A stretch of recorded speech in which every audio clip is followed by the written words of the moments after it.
लोकसभा वेंचणुकेच्या निकालाचे फाटभुंयेर काँग्रेसीन महत्वाची बसका घेतली। काँग्रेसीचो गोय प्रभारी माणिकराव ठाकरेन घेतिल्ले हे बसकेक रमाकांत खलप, प्रदेशाध्यक्ष अमित पाटकार, विरोधी पक्ष फुडारी युरी आलेमांव उपस्थित आशिल्ले। लोकसभा वेंचणुकेचो नियाळ आनी पक्षाच्या संघटने संदर्भात ह्या बसकेन चर्चा जाली। लोकसभेचे दोनूय जागे इंडिया आघाडीकूच मेळटले असो विश्वास माणिकरावान उक्तायलो। 4 जूनाक चित्र स्पष्ट जातले अशेंय माणिकरावान सांगले। लोकसभेच्या गोव्यामधल्या सुद्धा 2 जागेच्या निवडणुका आणि निवडणुकीमध्ये मी या ठिकाणी राहू शकलो नव्हतो 2 दिवस, शेवटच्या पिरियडमध्ये राहता येत नाही। आणि त्यानंतर तिथे नेमकं कसं मतदान झालं, काय झालं, प्रमुखांशी सर्वांसोबत चर्चा करण्याच्या उद्देशानं आज मी गोव्यामध्ये आलो आणि सर्वांशी सकाळपासून सर्वांशी चर्चा केली की नेमकं काय परिस्थिती आहे आणि पुढे संघटनात्मक दृष्टिकोनातून सुद्धा काय आपल्याला पावलं उचलायला पाहिजे त्याही संदर्भात चर्चा झाली।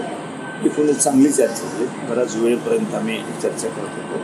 परत आता 4 वाजता आज एक महत्त्वाचा जो कार्यक्रम आहे, जो उद्देश की गोव्याच्या संदर्भामध्ये जे या ठिकाणी गोव्याची निर्मिती झाली त्याही दृष्टिकोनातून जो कार्यक्रम आयोजन केला होता, म्हणजे लिमिटेड मर्यादित कार्यक्रम आहे, असं काही फार मोठा कार्यक्रम घेतलेला नाही, परंतु त्यालाही मी 4 वाजता उपस्थित राहणार। स्थानिक सर्व नेते त्या कार्यक्रमाला उपस्थित राहतात। काँग्रेसच्या सगळ्या कार्यकर्त्यांनी काम केलं।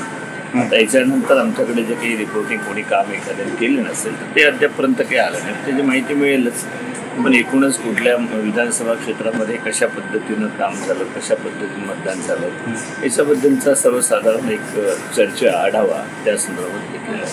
100% दोन्ही काँग्रेसच्या सीटा लागतील अशा प्रकारचा विश्वास स्थानिक नेते आणि कार्यकर्त्यांनी दिलेला आहे। आम्हाला खात्री आहे ज्या पद्धतीनं BJPचा जे अलीकडे आपण पंतप्रधान मोदींचे सुद्धा स्टेटमेंट आपण ऐकतो, त्या स्टेटमेंटमधून त्यांच्या पायाखालची वाळू स्पष्ट झाली। देशामध्ये सुद्धा त्यांनी जे स्टेटमेंट केली ते स्टेटमेंट पाहिल्यावर पंतप्रधानांच्या तोंडामध्ये अशा प्रकारची स्टेटमेंट त्यावरून किती घाबरलेल्या अवस्थेमध्ये आहे। जी 400 जागा म्हणून ते म्हणत होते, परंतु या ठिकाणी 400 जागा तर सोडाच, पण बहुमतसुद्धा त्यांना मिळणार नाही अशा प्रकारची स्थिती आज संपूर्ण देशामध्ये निर्माण झालेली आहे।